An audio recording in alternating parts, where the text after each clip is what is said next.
Welcome to the Relationship Workout for Men podcast.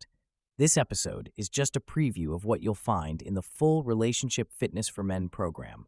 If you're serious about building a stronger, happier relationship, check out relationshipfitness.com to access all episodes, plus tools to assess and improve the quality of your relationship and your very own on-demand and private AI relationship coach. Visit relationshipfitness.com to learn more. Welcome to Relationship Workout for Men, a podcast dedicated to helping men be intentional in choosing a better partner and being a better partner for the person they choose. Season 1, Episode 1, Who Am I? Again, welcome to the Relationship Workout for Men podcast. I'm your host, Vince Vasquez, the author of the book Relationship Workout, The Men's Manual, and the co-founder of RelationshipWorkout.com, an AI-powered self-care service for both men and women to assess and improve the quality of their intimate relationships.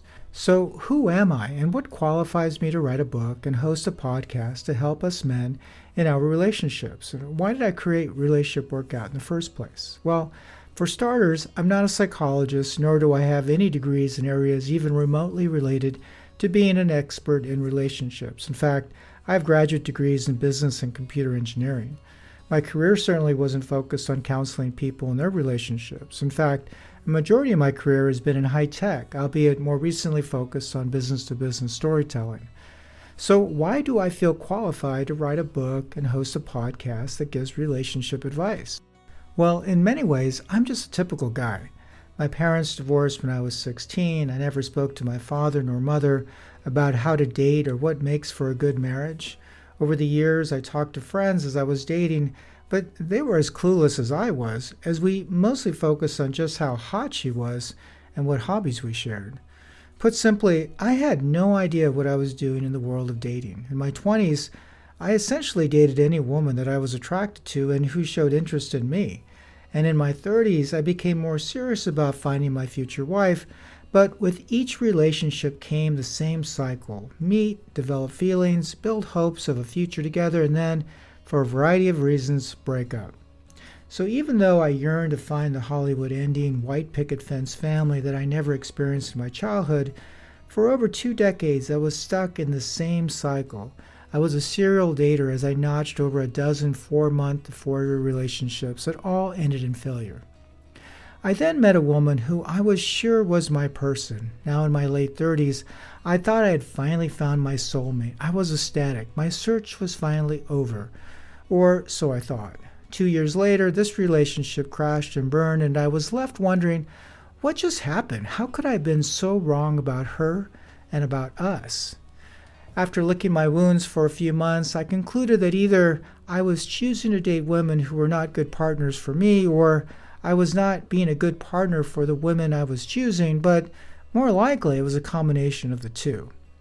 After all, if I was choosing a good partner for me and I was being a good partner for her, then I would think we'd have a good chance of having a good relationship that could actually last. Of course, this begged the follow-up question: what does it mean to be good versus bad in a relationship? And what is a good versus bad relationship? This led me to one of my first aha moments. By structuring these relationship questions around what is good and what is bad, I was really asking questions around quality. My line of thought then evolved into asking, well, what are the core attributes important to having a high versus low quality relationship? As a simple example, being honest and maintaining trust seemed like an obvious core attribute that would increase the quality of a relationship. In parallel, I could see that I wasn't the only one struggling to find lasting love. Most of my married friends were either in unhappy marriages or divorced, and some of these divorces were absolutely brutal, filled with pain and fighting that lasted years and depleted bank accounts. Of course, one doesn't have to look far to see that divorce is a broader social issue. My single friends had it rough as well. I heard story after story from friends complaining about their relationships, happy and in love one moment, downright miserable the next. Many singles seem to be struggling with the same fundamental question: should I stay or should I go? And of course, we were all tired of the cycle of yet again re-entering the dating scene. Yes, there are certainly happy long-term relationships out there, yet even some of those seemed like lucky rolls of the dice.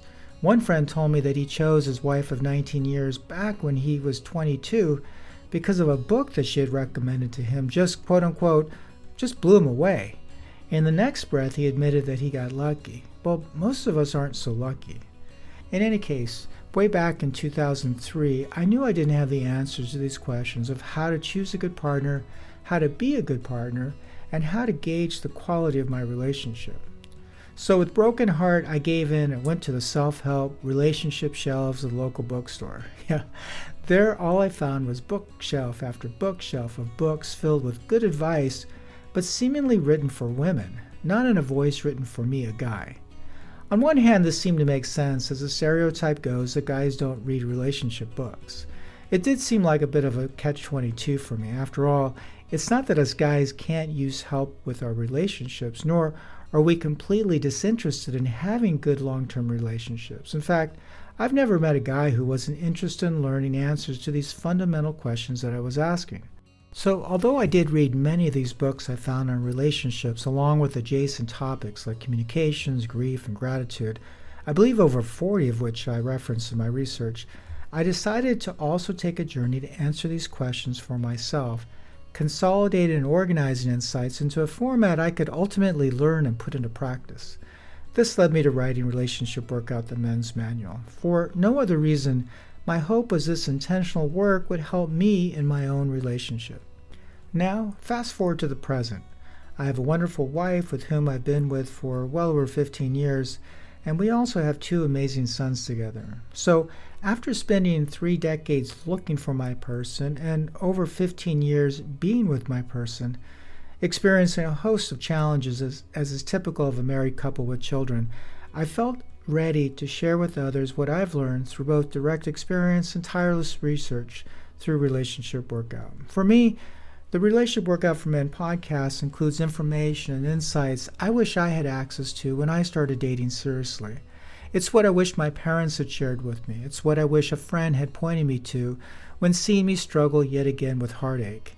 It's what I keep going back to for strengthening reminders when I contribute drama to my own marriage. It's the proverbial, if I had only known then what I know now. If I had, I might have avoided a lot of my own emotional heartaches and no doubt broken fewer hearts. My hope is early on in dating and before they fall madly in love with each other, men and women will be more thoughtful in the questions they ask each other to reveal any potential obvious compatibility concerns. My hope is that men and women will intentionally address and resolve whatever behavior they may have that is contributing drama to their relationships. And ultimately, I invite you to commit yourself to being the best and strongest partner you can be with the objective of experiencing perpetual fun, joy, and love in the relationship you choose. One last housekeeping note, Relationship Workout for Men incorporates a lot of locker room talk, as it is intended to be a frank conversation to men and for men. Thanks for listening. To listen to all episodes in this season, visit relationshipfitness.com. There you'll find not only a complete library of episodes, but also aligned playbook articles, tools designed to help you assess, improve, and manage the quality of your relationship, and your very own AI relationship coach to get private, on-demand coaching whenever you need it. Go to relationshipfitness.com to start transforming your relationship today for more fun and less drama.